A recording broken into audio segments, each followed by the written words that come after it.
two quick things when we say we want to follow Sunnah al-Rasul sallallahu alayhi wa sallam.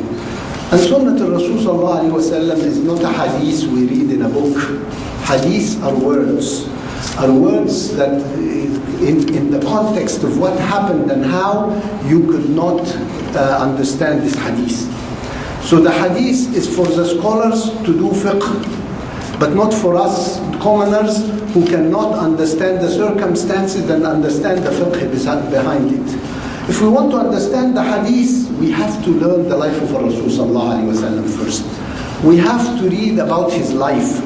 When did he get angry? When was he kind? When was he gentle? How did he treat his wives? How did he? We learn the whole life. We see the whole picture. And then when you hear words, you put the words in the context of understanding the whole picture. Not just words because the word says and this is the meaning of the word. It is the context of Rasul sallallahu alayhi wa sallam and his life. مَا أَرْسَلْنَاكَ إِلَّا رَحْمَةً لِلْعَالَمِينَ. He is rahmah, mercy. So if we understand his character and understand his personality and understand how he acted, then we can put the hadith in context rather than we find somebody saying, I heard this hadith and this is what we should do.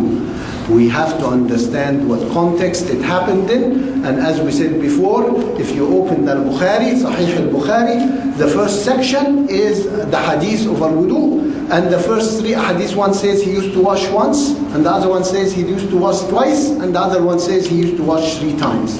All Sahih hadith. Why? Because they don't describe the circumstances. Was it in a hot day and the water is nice and cold, so he used the water more and there's plenty of water? And another time, a cold day, the water is cold and there isn't plenty of water, so he only washed once?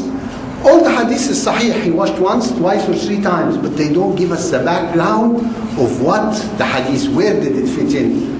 And yet, yes, they are all right.